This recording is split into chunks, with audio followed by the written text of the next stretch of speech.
اللہ الرحمن الرحیم۔ معزز ناظرین، رمضان المبارک کا برکتوں، رحمتوں اور اللہ تعالیٰ کی عنایات والا مہینہ الحمدللہ شروع ہو چکا ہے۔ رمضان المبارک کی جہاں اور فضیلتیں ہیں، ان میں سے ایک فضیلت یہ ہے کہ اللہ تعالیٰ نے اس مہینے کو قرآن کریم کے نزول کے لیے منتخب فرمایا۔ ارشاد باری تعالی ہے، شہر رمضان الذی انزل فیہ القرآن۔ رمضان کا مہینہ وہ ہے کہ جس میں قرآن کریم کے نزول کا آغاز ہوا۔ ایک جگہ فرمایا، انا انزلناہ فی لیلۃ القدر، ہم نے اس قرآن کریم کو لیلۃ القدر میں اتارا ہے۔ قرآن کریم ہماری زندگی ہے، ہماری حیات ہے، ملت اسلامیہ کی، بلکہ انسانیت کی روح ہے۔ اللہ تعالیٰ نے قرآن کریم میں فرمایا، یا ایھا الذین آمنوا، اے ایمان والو، استجیبوا للہ وللرسول، اللہ اور اس کے رسول کی آواز پر لبیک کہو، اذا دعاکم لما یحییکم، جبکہ اللہ کے رسول صلی اللہ علیہ وسلم تمہیں بلا رہے ہیں اس قرآن کی طرف جس میں تمہاری زندگی ہے، تمہاری بقا ہے، تمہاری حیات ہے۔ اس قرآن کریم سے ہمارا تعلق کیسے مضبوط ہو، اس کے لیے سب سے پہلی بات تو قرآن کریم کا پڑھنا ہے، قرآن کریم کا سمجھنا ہے، اور پھر قرآن کریم کی تعمیل ہے، یعنی اس پر عمل کرنا ہے، اور پھر قرآن کریم کی تبلیغ ہے، یعنی قرآن کریم کو دنیا تک پہنچانا ہے، اور پھر آخری جو مرحلہ ہے وہ قرآن کریم کی انفرادی اور اجتماعی زندگی میں تنفیذ ہے، یعنی قرآن کریم کو اپنی عملی زندگی میں نافذ کرنا ہے۔ ان سارے مراحل تک پہنچنے کے لیے سب سے پہلی بنیادی بات قرآن کریم کی تعلیم کے ساتھ اس کی تفہیم ہے، اس کو سمجھنا ہے۔ الحمدللہ رمضان مبارک کے مہینے میں ہم سب اس بات کی کوشش کرتے ہیں کہ ہم قرآن کریم کو پڑھیں، اس کی تلاوت کریں، لیکن اس کے ساتھ ساتھ ہمیں یقیناً اس طرف متوجہ ہونا چاہیے کہ ہم قرآن کریم کی تفہیم، یعنی قرآن کریم کو سمجھنے کی کوشش کریں۔ الحمدللہ آج سے ہم ایک پروگرام کا آغاز کر رہے ہیں۔ اس پروگرام میں انشاءاللہ آپ ہر روز قرآن کریم کا ایک پارہ سنیں گے۔ قرآن کریم کے ایک پارے کے مضامین اور مفاہیم آپ کے سامنے بیان کیے جائیں گے۔ پہلے پارے میں آغاز سورہ فاتحہ سے ہے۔ سورہ فاتحہ یوں کہہ لیجئے کہ پورے قرآن کریم کے مضامین کا خلاصہ ہے یا دیباچہ ہے قرآن حکیم کا۔ اس سورت کو بڑی عظمت اور فضیلت حاصل ہے۔ نبی کریم علیہ الصلاۃ والتسلیمات نے ارشاد فرمایا کہ یہ ہر بیماری کی شفا ہے۔ اسی لیے سورہ فاتحہ کے کئی نام ہیں ناظرین۔ سورہ فاتحہ کو سورہ شفا بھی کہا گیا ہے، سورہ الصلاۃ، ام القرآن، ام الکتاب، سبع مثانی، اور سورہ وافیہ، طافیہ، اور سورہ القرآن العظیم، یعنی تمام جو قرآن کریم کے مضامین ہیں ان کا اجمال اس صورت میں ہے۔ آغاز الحمدللہ رب العالمین سے ہو رہا ہے، لیکن قرآن کریم کا ادب یہ بتایا گیا ہے، سکھایا گیا ہے کہ جب ہم قرآن کریم کی تلاوت کا آغاز کریں تو سب سے پہلے اعوذ باللہ من الشیطان الرجیم پڑھیں۔ فَإِذَا قَرَأْتَ الْقُرْآنَ فَاسْتَعِذْ بِاللَّهِ مِنَ الشَّيْطَانِ الرَّجِيمِ، اعوذ باللہ من الشیطان الرجیم۔ اس کے بعد بسم اللہ الرحمن الرحیم۔ آپ صلی اللہ علیہ وسلم نے ارشاد فرمایا کہ ہر ذی شان کام کا آغاز بسم اللہ الرحمن الرحیم سے ہونا چاہیے۔ الحمدللہ ہم نے اعوذ باللہ اور بسم اللہ کے بعد سورہ فاتحہ سے آغاز کر رہے ہیں۔ الحمدللہ رب العالمین۔ اللہ تعالیٰ کی حمد و ثنا کے لیے بہترین کلمہ اور کلمہ شکر الحمدللہ ہے، اور سارے جہانوں سے مراد عالم انس ہے، عالم جن ہے، عالم حیوانات ہے، تمام جہان سب کا پروردگار اللہ تعالیٰ ہے۔ حضور اکرم صلی اللہ علیہ وسلم نے ارشاد فرمایا، اللہ تعالیٰ فرماتے ہیں سورہ فاتحہ میرے اور میرے بندے کے درمیان تقسیم ہے۔ وہ پہلی 3 آیات میں میری تعریف کرتا ہے، میری حمد و ثنا کرتا ہے، میری بزرگی اور میری شان اور میری عظمت کا تذکرہ کرتا ہے، اور پھر درمیان کا جو کلمہ ہے ایاک نعبد و ایاک نستعین، یہ اللہ اور بندے کے درمیان ہے۔ پہلے میں یہ کہہ رہا ہے کہ اے اللہ ہم تیری ہی عبادت کرتے ہیں، لائق عبادت تیری ذات کے سوا اور کوئی نہیں، کوئی شک نہیں اس میں۔ اور ایاک نستعین تجھ ہی سے مدد مانگتے ہیں، ما فوق الاسباب، مدد اللہ کے سوا کسی اور سے مانگنا یہ شرک ہے۔ اور منافقین یا کفار اور نبی اکرم صلی اللہ علیہ وسلم کی تعلیمات میں یہی فرق تھا کہ کافر یہ کہتے تھے ہم اللہ کی بھی عبادت کرتے ہیں اور اوروں کی بھی کرتے ہیں، اور اللہ سے بھی مدد مانگتے ہیں اور اوروں سے بھی مدد مانگتے ہیں۔ تو حضور اکرم صلی اللہ علیہ وسلم نے اس بھی کو ہی سے بدلا ہے۔ ایاک نعبد،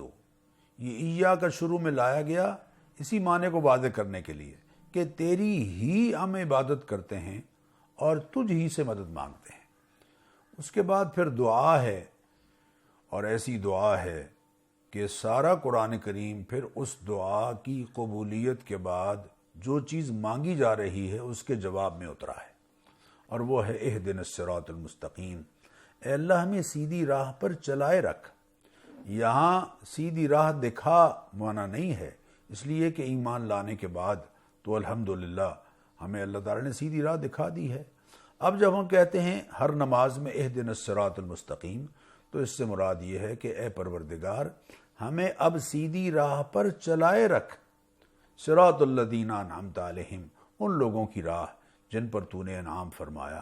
اور وہ انعام یافتہ کون ہیں؟ من النبیین والصدیقین والشہداء والصالحین، انبیاء علیہم السلام، صدیقین، مرتبہ صدیقیت پر فائز لوگ،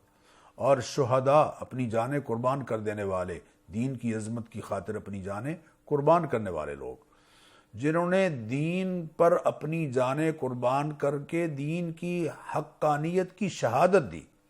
اور صالحین، اللہ کے فرما بردار لوگ، جنہوں نے اپنے ظاہر اور باطن کو اللہ تعالیٰ کی تعلیمات اور مرضیات میں ڈھال لیا ہے۔ غیر المغضوب علیہم ولا الضالین، ایسے کہ جن پر نہ تیرا غضب ہوا ہے اور نہ وہ گمراہ ہوئے۔ چونکہ غضب جن پر ہوا ہے قرآن کریم میں ان کو یہود کے ساتھ ذکر کیا ہے، کہ جو یہود ہیں ان پر اللہ تعالیٰ کا غضب، وغضب اللہ علیہم ولعنہم، قرآن کریم اللہ تعالیٰ نے ذکر فرمایا۔ اور جو نصارہ ہیں وہ ضالین سے مراد نصارہ ہیں، نبی اکرم صلی اللہ علیہ وسلم نے خود اس کی وضاحت فرمائی۔ آخر میں ہم آمین کہتے ہیں، یعنی ایسا ہی ہو، آمین کا معنی ہے، یا اللہ تو اسے قبول فرما۔ آمین قرآن کریم کا لفظ نہیں ہے، لیکن دعا کی قبولیت کے لیے اللہ تعالیٰ سے ہم یہ کلمہ آمین کا آخر میں کہتے ہیں۔ معزز ناظرین، سورہ بقرہ کا آغاز کر رہے ہیں۔ سورہ بقرہ میں 286 آیتیں ہیں اور 40 رکوع ہیں، اور یہ پورے قرآن کریم کی سب سے بڑی سورت ہے۔ آج ہم پہلے پارے میں 16 رکوعوں کا اور 141 آیات کا جائزہ یا خلاصہ ذکر کریں گے۔ سورہ بقرہ قرآن کریم کی سب سے بڑی سورت ہے، اور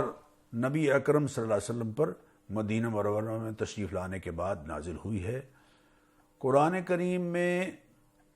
یوں کہہ لیجئے کہ مضامین کے حوالے سے معاشرتی زندگی، معاشی زندگی، اقتصادی امور اور انسانوں کے جو گھریلو امور ہیں ان کے بارے میں جو تعلیمات ہیں، بلکہ عبادات کا نظام بہت تفصیل سے اس صورت میں اللہ تعالیٰ نے بیان فرمایا ہے۔ انشاءاللہ العزیز ہم جب پڑھیں گے تو آہستہ آہستہ سارے مضامین سامنے آتے چلے جائیں گے۔ بقرہ کا اس کا نام اس لیے ہے کہ لفظ بقرہ قرآن کریم میں آیا ہے حضرت موسیٰ علیہ السلام کے واقعے کے تذکرے میں، اور اسی لفظ بقرہ کی بنیاد پر پوری سورت کا نام بقرہ یعنی گائے یا بیل رکھ دیا گیا ہے۔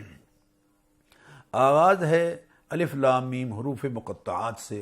حروف مقطعات ایسے الفاظ کہ جو کوڈ ورڈز کے طور پر ہیں اللہ اور اس کے حبیب صلی اللہ علیہ وسلم کے درمیان، اور اللہ تعالیٰ ہی اس کی مراد کو حقیقی طور پر جانتے ہیں، اور اللہ نے کسی حکمت کے پیش نظر نبی اکرم صلی اللہ علیہ وسلم کو یہ گویا سمجھایا اور فرمایا کہ آپ ان کلمات کا مفہوم امت کے سامنے ذکر نہیں فرمائیں گے۔ یہ ایک طرح سے تحدی اور چیلنج بھی ہے ان عرب کو کہ جن کو اپنی عربی دانی پر بڑا ناز تھا، کہ وہ بتائیں کہ ان کلمات کا معنی اور مفہوم کیا ہے۔ ذالک الکتاب لا ریب فیہ، یہ ایسی کتاب ہے، ذالک اس میں اشارہ بعید کے لیے آتا ہے، کتاب کی عظمت کے لیے یہ اشارہ یہاں پر حاضی کی جگہ ذالک لایا گیا ہے۔ ذالک الکتاب، حاضہ کی جگہ ذالک الکتاب، یہ کتاب ایسی ہے لا ریب فیہ، جس کے اللہ تعالیٰ کی جانب سے ہونے میں کسی طرح کا کوئی شک نہیں ہے۔ لیکن اللہ یشہد بما انزل الیک انزلہ بعلمہ، اللہ خود گواہ ہے اس بات کا کہ یہ کتاب جو اس نے آپ کی طرف اتاری ہے اس کو اپنے علم کی بنیاد پر اتارا ہے۔ والملائکۃ یشہدون، اور فرشتے بھی گواہ ہیں، وبالحق انزلناہ وبالحق نزل، حق کے ساتھ ہم نے اس کو اتارا ہے اور یہ حق لے کر قرآن کریم اترا ہے۔ پھر آگے ھدی للمتقین، یہ ہدایت ہے متقین کے لیے کہ جن کے دلوں میں یہ طلب اور تڑپ ہے کہ ہم حق کو پہچانیں اور اللہ کی نافرمانی سے اپنے آپ کو بچائیں، یہ ان کے لیے ہدایت ہے۔ یہدی الیہ من اناب، جن کے اندر رجوع اور طلب اور تڑپ ہے، یہ ان کے لیے رہنما ہے۔ اور جو خود اتراتے پھرتے ہیں اور اکڑتے پھرتے ہیں اور وہ ناز کرتے پھرتے ہیں اپنی علم اور اپنی فکر پر اور اپنی سوچ پر، اور وہ رہنمائی لینا ہی نہیں چاہتے، انلزمکموھا وانتم لھا کارہون، تم ناپسند کر رہے ہو تو ہم تمہیں چمٹاتے پھریں گے۔ یقیناً متقین کے لیے ہدایت ہے۔ متقین کی آگے صفات ہیں، الذین یؤمنون بالغیب، جو بن دیکھی چیزوں پر ایمان لاتے ہیں، جو ایسی چیزوں پر ایمان لاتے ہیں کہ جو ماورائے عقل تو ہیں لیکن خلاف عقل نہیں ہیں، میٹافزیکل ایسی چیزیں کہ جو ماورائے عقل ہیں لیکن خلاف عقل نہیں، جیسے جنت ہے، دوزخ ہے، فرشتوں کا وجود ہے، اور اللہ تعالیٰ کے ہاں پیشی ہے، میدان حشر وغیرہ ہے۔ پھر فرمایا یؤمنون بالغیب ویقیمون الصلاۃ، نماز قائم کرنے والے ہیں، نماز کو پابندی اور آداب اور شرائط کے ساتھ پڑھنے والے ہیں۔ نماز قائم کرنے کا یہی معنی ہے کہ نماز کو پابندی کے ساتھ، آداب اور شرائط کے ساتھ پڑھا جائے۔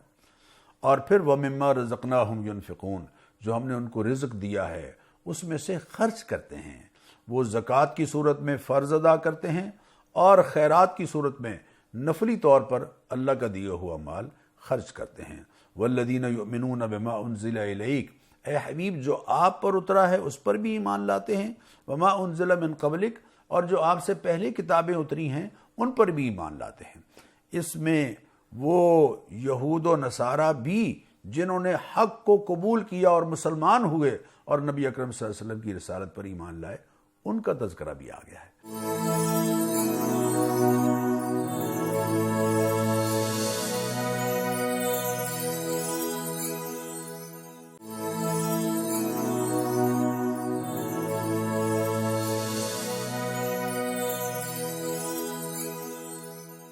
وَبِالْآخِرَةِ هُمْ يُوقِنُونَ، اور آخرت میں اللہ تعالیٰ کے حضور میں پیشی کے بارے میں پوری طرح سے یقین رکھتے ہیں کہ ہم اپنے اعمال کا اللہ تعالیٰ کے ہاں جواب دیں گے۔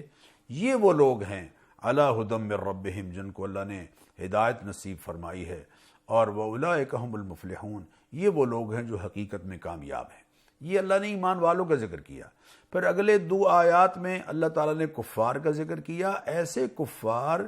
کہ جو ہٹ درمی اور ضد کی وجہ سے حق کو قبول نہیں کرتے تھے اور انہیں طے کر لیا تھا کہ ہم نے حق کو قبول نہیں کرنا ہے۔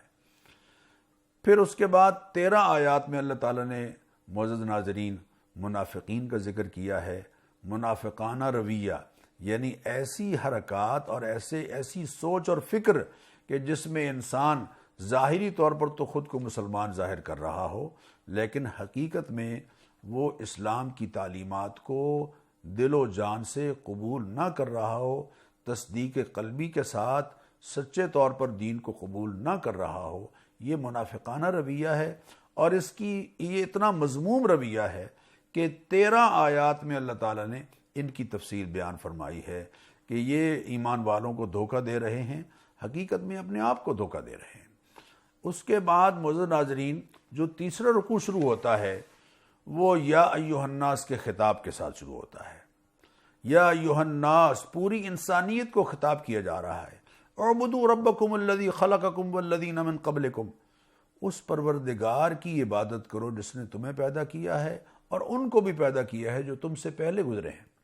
پوری انسانیت کا پیدا کرنے والا اللہ، جس نے آسمان کو تمہارے لیے بنایا ہے، زمین کو تمہارے لیے فرش بنایا ہے، پانی مہیا کرتا ہے، پھل مہیا کرتا ہے، رزق مہیا کرتا ہے، یہ ساری چیزیں رزق عطا کرنے والا۔ لا تجعلوا للہ اندادا، اللہ کے ساتھ کسی اور کو شریک نہ بناؤ، نہ اس کی ذات میں شریک، نہ اس کی صفات میں شریک، نہ اس کی قدرت میں شریک، نہ اس کے علم میں کسی اور کو شریک۔ لا تجعلوا للہ اندادا وانتم تعلمون، تمہیں حقیقت میں علم ہے کہ اللہ کے سوا یہ صفات کسی اور کے شایع نشان نہیں ہے۔ قرآن کریم کی عظمت کا پھر ذکر فرمایا اور بتایا کہ جو قرآن کریم کے سچ ہونے میں خود شک کرتے ہیں ان سے کہہ دیجئے کہ ان کنتم فی ریب مما نزلنا علی عبدنا، اگر تمہیں شک ہے اس قرآن میں جو ہم نے اپنے بندے سیدنا محمد الرسول اللہ صلی اللہ علیہ وسلم کی ذات کریمہ پر اتاری ہے، ہم کہہ رہے ہیں سیدنا محمد الرسول اللہ صلی اللہ علیہ وسلم کی ذات کریمہ، اللہ فرما رہے ہیں انزلنا علی عبدنا، جس کو ہم نے اپنے بندے پر اتارے، خاص بندے جن کی عبدیت اور جن کی بندگی کی عظمت پر سارے انسانوں کی بندگی قربان، ان کے بارے میں فرمایا جا رہا ہے کہ دیکھو جو ہم نے ان پر اتارا ہے، اگر تم اس کے بارے میں شک ہے تو اس جیسی ایک صورت بنا کے دکھاؤ۔ یہ آگے تفصیل آئے گی انشاءاللہ العزیز کہ اللہ ایک فرماتے ہیں ایک جگہ پر کہ فَلْيَأْتُوا بِصُورَةٍ مِّمِثْلِهِ، یا 10 صورتیں بناؤ، یا اس جیسا قرآن لاؤ، یا اس جیسی ایک جملہ بنا کے دکھاؤ، اس جیسی ایک آیت بنا کے دکھاؤ۔ لیکن ایسا نہیں کر سکو گے، یقیناً نہیں کر سکو گے، ہرگز نہیں، لن تفعلوا، ہرگز نہیں کر سکو گے۔ سارے شرکاء کو شامل بھی کر لو، اور یہ چیلنج ان کو کیا جا رہا ہے جو عربی دانی میں بڑے ماہر تھے، آج تک الحمدللہ کوئی اس چیلنج کو قبول نہیں کر پایا ہے۔ پھر اللہ تعالیٰ نے اتنی آیات میں یہ بات ارشاد فرمائی کہ اس قرآن کریم سے لوگ ہدایت حاصل کرتے ہیں، لیکن جنہوں نے ہدایت کے لیے خود کو ہدایت نہ قبول کرنے کے لیے خود کو تیار کر لیا ہے، فاسقین، وہ یقیناً ہدایت سے محروم رہتے ہیں۔ اور یہ فاسقین کون ہیں؟ اللہ فرماتے ہیں جو اللہ سے کیا گیا عہد توڑتے ہیں، صلہ رحمی کی بجائے قطع رحمی کرتے ہیں اور زمین میں فساد کرتے ہیں۔ اور یہ دیکھو کہ تم نے یقیناً تمہارا وجود نہیں تھا، ہم نے تمہیں زندگی بخشی ہے، پھر زندگی کے بعد پھر تم پر موت آنی ہے، اور پھر موت کے بعد پھر اللہ تعالیٰ تمہیں زندہ کرے گا، اور زندہ کرنے کے بعد ثم الیہ ترجعون، پھر تم نے اللہ کے پاس پلٹ کر آنا ہے۔ یہ پلٹ کر آنے والی بات یقیناً جس کے ذہن میں پوری طرح سے بیٹھ گئی وہ یقیناً نجات پا گیا، کیونکہ اللہ کے حضور میں پیشی، اکاؤنٹیبلٹی، اللہ کے حضور میں دربار میں پیشی، یہ عقیدہ ایسا ہے کہ جو انسان کو برائی سے روکتا ہے اور خیر پر آمادہ کرتا ہے۔ پھر هو الذی خلق لکم ما فی الارض جمیعا، آسمان و زمین کی ہر چیز اللہ تعالیٰ نے تمہارے لیے پیدا کر دی ہے، کھیتیاں سرسبز ہیں تیری غذا کے واسطے، چاند سورج اور ستارے ہیں ضیاء کے واسطے، سارا جہاں تیرے لیے اور تو خدا کے واسطے، سارا جہاں تو اپنی ڈیوٹی سر انجام دے رہا ہے، میں جس کے واسطے ہوں کیا وہ میں ڈیوٹی سر انجام دے رہا ہوں؟ معزز ناظرین، اس کے بعد چوتھا رکوع شروع ہو رہا ہے۔ اس چوتھے رکوع میں اللہ تعالیٰ نے قصہ آدم و ابلیس کا تذکرہ فرمایا ہے۔ حضرت آدم علیہ الصلوۃ والتسلیمات کو خلافت عرضی عطا کی گئی، اور اس پورے رکوع میں ہمیں یہ بات سمجھ آ رہی ہے کہ حضرت آدم علیہ السلام کی جو فضیلت ہے وہ علم کی بنیاد پر ہے۔ علم انسان کے شرف اور فضیلت کی ایک بڑی بنیاد ہے، جس بنیاد پر حضرت آدم علیہ الصلوۃ والتسلیمات کو مسجود ملائک بنایا گیا، اور شیطان راندہ درگاہ اس لیے بنا کہ اس نے اللہ کی بات کو نہیں مانا، لیکن نہ ماننے کے بعد اپنی بات پر اڑا رہا۔ حضرت آدم علیہ السلام کو بھی ایک بات کہی گئی تھی اور ان سے بھی قصور ہو گیا، لیکن وہ اڑے نہیں رہے، بلکہ اللہ تعالیٰ سے فوراً معافی مانگی اور کہا ربنا ظلمنا انفسنا وان لم تغفر لنا وترحمنا لنکونن من الخاسرین۔ تو معزز ناظرین، اس رکوع سے ہمیں یہ سمجھ آ رہی ہے کہ اپنی کسی غلطی پر اڑنا اور حسد کرنا یہ شیطان کا رویہ ہے، اور اگر غلطی اور قصور ہو جائے تو اس پر معذرت کرنا اور معافی مانگ لینا یہ حضرت آدم علیہ السلام کا رویہ ہے، اور ہمیں آدم علیہ السلام کا رویہ اپنانا ہے چونکہ ہم آدم علیہ السلام کی اولاد ہیں۔ پھر اللہ تعالیٰ ارشاد فرما رہے ہیں کہ دیکھو بنی اسرائیل ایک اللہ کی انعام یافتہ قوم، آگے کے جو 10 رکوع ہیں وہ تقریباً بنی اسرائیل کے تذکرے پر ہی مشتمل ہے، بنی اسرائیل کے تذکرے سے شروع ہو رہے ہیں اور بنی اسرائیل کے تذکرے پر ختم ہو رہے ہیں۔ ان سے یہ کہا جا رہا ہے کہ دیکھو ہم نے تم پر اپنی نعمتیں کی ہیں، لیکن تم نے جو ہم سے وعدہ کیا تھا کہ تورات کی بات کو مانیں گے، تم نے ایسا نہیں کیا۔ آمنوا بما انزلت مصدقا لما معکم، دیکھو اس قرآن پر اور اس نبوت محمدیہ پر ایمان لاؤ، اور اس قرآن پر ایمان لاؤ جو میں نے اتارا ہے، جو تمہاری کتاب کی تصدیق کرنے والا ہے، جو تورات کی تصدیق کرتا ہے، جو انجیل کی تصدیق کرتا ہے۔ لا تکونوا اول کافر بہ، اور کہیں ایسا نہ ہو کہ پہلے اس کا انکار کرنے والے بن جانا۔ آج کے یہود و نصارہ چونکہ اس حکم پر عمل نہیں کر رہے، اس لیے وہ قرآن کی اس آیت کی روشنی میں کافر قرار دیے گئے۔ اگر وہ حضور اکرم صلی اللہ علیہ وسلم پر اتری ہوئی کتاب پر ایمان لاتے جو حکم دیا جا رہا ہے اس آیت میں، تو یقیناً وہ نجات یافتہ ہوتے۔ اس کے بعد پھر اللہ تعالیٰ یہ سمجھا رہے ہیں ان کو بھی اور ہم سب کو بھی کہ حق اور باطل کو آپس میں مت ملاؤ، اور جانتے بوجھتے بجائے حق کی تصدیق اور تائید کرنے کے باطل کی تصدیق کرنے والے نہ بن جاؤ۔ اور دیکھو نماز کو پابندی سے پڑھنا ہے، زکوٰۃ ادا کرنی ہے، اور رکوع کرنے والوں کے ساتھ رکوع کرنا ہے۔ جو پہلے کسی دین میں باجماعت نماز ادا نہیں ہوتی تھی اور بعض میں رکوع نہیں تھا، اللہ تعالیٰ نے ہمیں رکوع کا بھی حکم دیا اور باجماعت نماز کا بھی حکم دیا، اور یہ کہا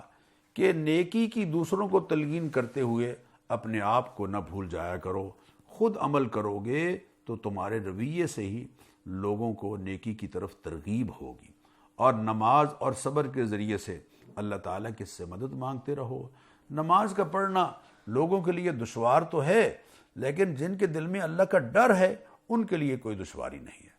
پھر بنی اسرائیل کا تذکرہ کیا، ان کو یہ بتایا کہ تمہارے دور میں انی فضلتکم علی العالمین، جہانوں پر تمہیں ہم نے فضیلت عطا فرمائی تھی، فرعون کے ظلم سے تمہیں ہم نے نجات دی، بڑا ظالم تھا، تمہارے بچوں کو قتل کر دیتا تھا، تمہاری بیٹیوں کو زندہ چھوڑتا تھا خدمت کے لیے، لیکن ہم نے تم پر انعام کیے۔ حضرت موسیٰ علیہ السلام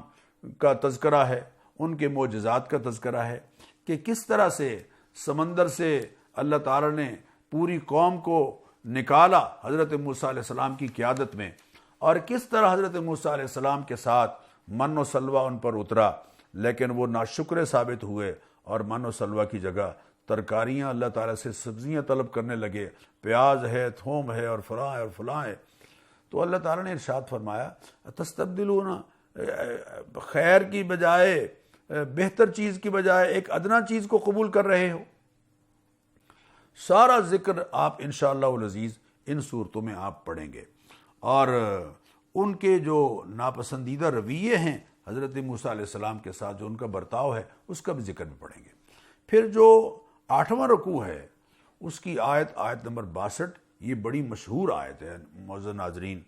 اس کے بارے میں میں وضاحت کرنا ضروری سمجھتا ہوں کہ اس آیت میں اللہ تعالیٰ نے ایمانیات کا تذکرہ نہیں کیا ہے کہ یہ چیزیں ایمانیات ہیں، یہ نہیں بیان کیا، بلکہ اس آیت میں اللہ تعالیٰ نے یہود و نصارہ کے ذہنوں میں جو برتری تھی، نسلی برتری، اس کا رد کیا ہے۔ نسلی برتری کا رد کیا ہے،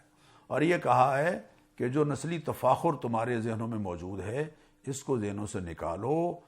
ہمارے ہاں نسبی اور نسلی بنیاد پر برتاؤ نہیں ہوگا، نجات نہیں ہوگی، بلکہ جو ہمارے ہاں اعمال صالحہ لے کر آئے گا وہ نجات پائے گا. جو یہود اپنے وقت کے نبی کو مانتے رہے، جو نصارہ اپنے وقت کے نبی کو مانتے رہے،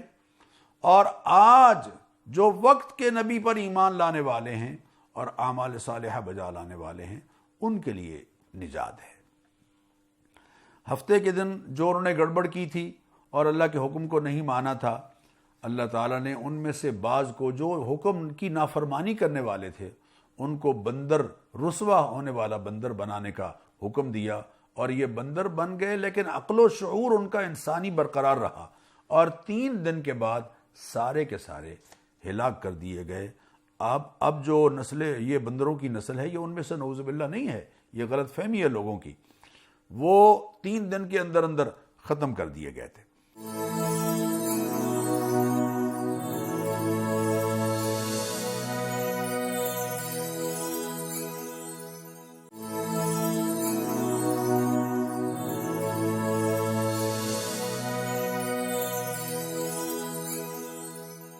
پھر اللہ تعالیٰ نے اس واقعے کا ذکر کیا کہ کس طرح حضرت موسیٰ علیہ السلام کی قوم میں ایک بندہ، اس کے بھتیجوں نے وراثت کے چکر میں اس کو قتل کر دیا. اللہ تعالیٰ نے فرمایا کہ ایک گائے ذبح کرو، اس کے گوشت کا ٹکڑا اس کے وجود کو لگاؤ،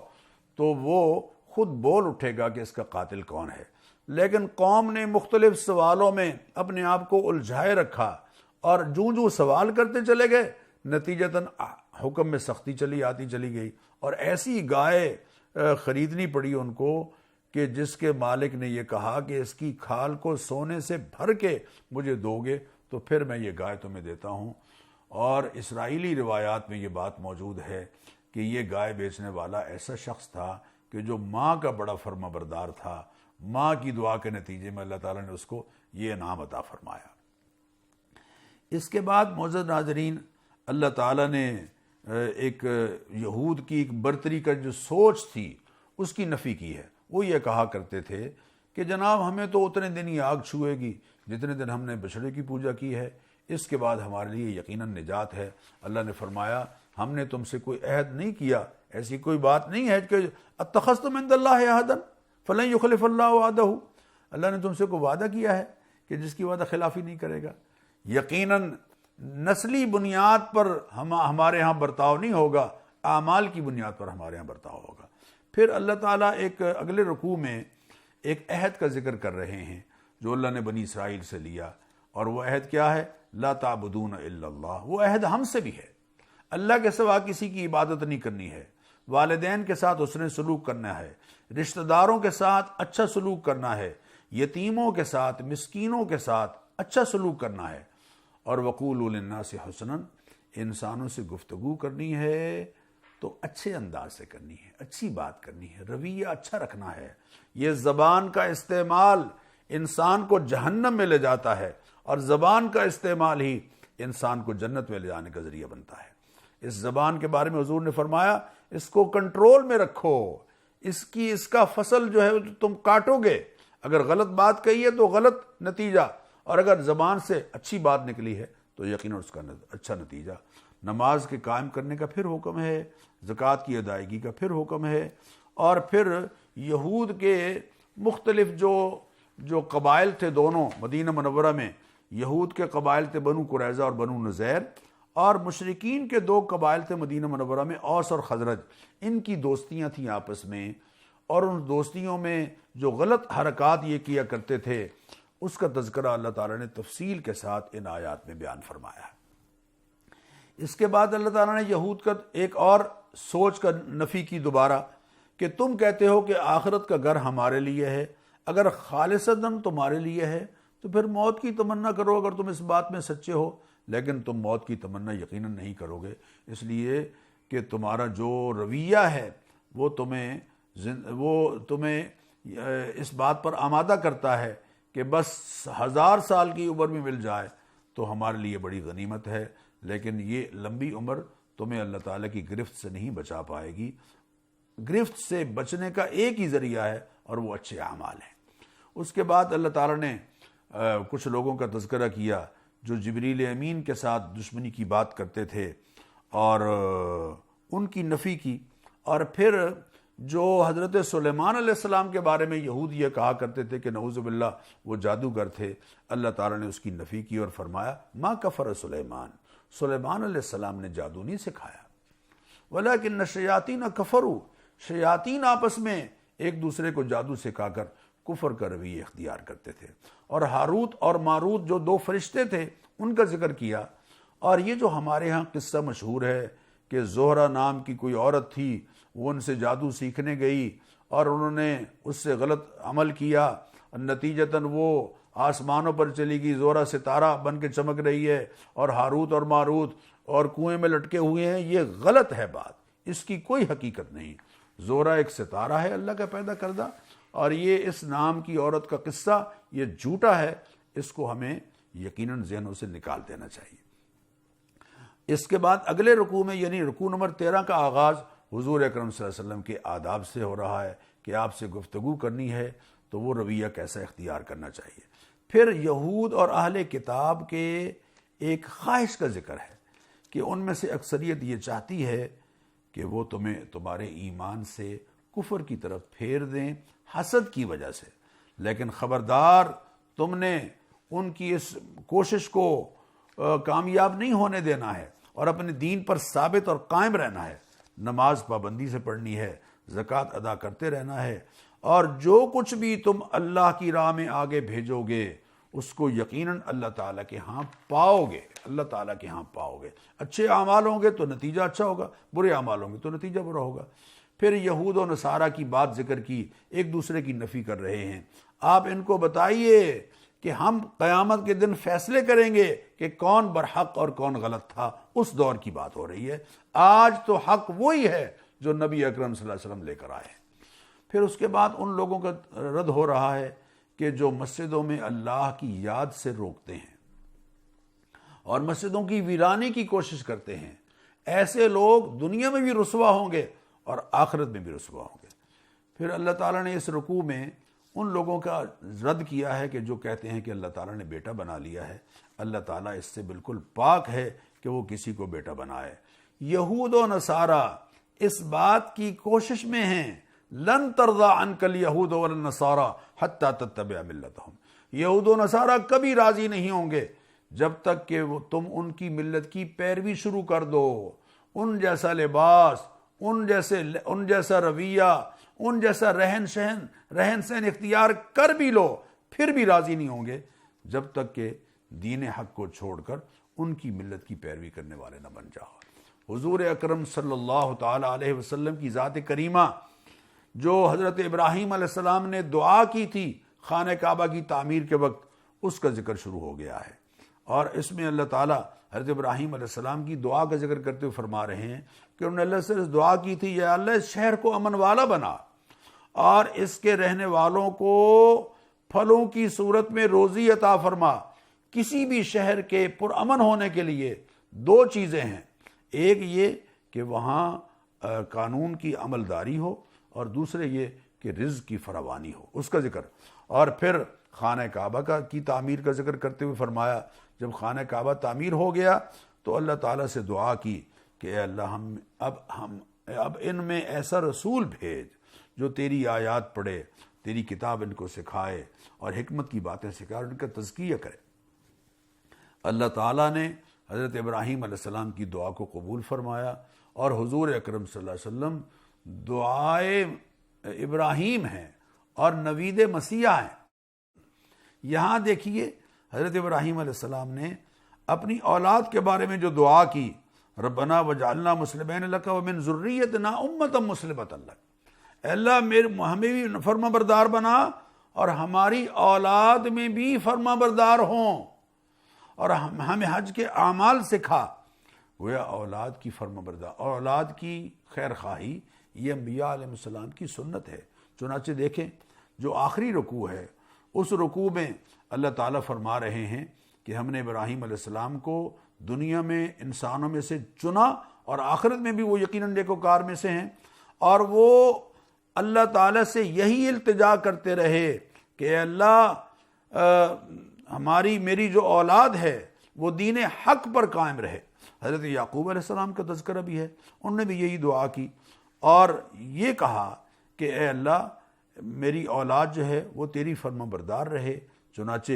اللہ تعالیٰ فرما رہے ہیں کہ قالوا کونوا ھودا و نصارا تہتدوا، یہودی کہتے رہے کہ یہودی بن جاؤ، عیسائی بن جاؤ، لیکن قل آپ ان سے کہہ دیجئے کہ ملت ابراہیمی ہی حقیقت میں قابل تقلید ہے، اور ابراہیم ما کان من المشرکین، وہ مشرکین میں سے نہیں تھے۔ اور پھر انبیاء علیہ الصلاۃ و تسلیمات پر ایمان لانے کا ذکر ہے، اور فرمایا لا نفرق بین احد من رسلہ، ہم کسی رسول پر ایمان لانے میں کوئی فرق نہیں کریں گے، سب پر ایمان لائیں گے۔ اور معزز ناظرین، اس پارے کی جو آخری آیت ہے وہ آج کے دور میں ہمارے درمیان پائے جانے والے جو مختلف مسالک ہیں اور اسکول آف تھاٹس ہیں اور اختلافات ہیں ان کا بہترین حل ہے۔ اور وہ حل کیا ہے؟ تلک امۃ قد خلت، وہ پہلا طبقہ اور پہلی جماعتیں ہیں جو گزر گئی ہیں، لہا ما کسبت، ان کے لیے وہ ہے جو انہوں نے کمایا، ولکم ما کسبتم، اور تمہارے لیے وہ ہے جو تم کماؤ گے، ولا تسألون عما كانوا يعملون، اور جو کچھ وہ کر گئے ہیں ان کے بارے میں تم سے نہیں پوچھا جائے گا۔ تو آج ہمارے درمیان جو جھگڑے ہیں پہلوں کے بارے میں،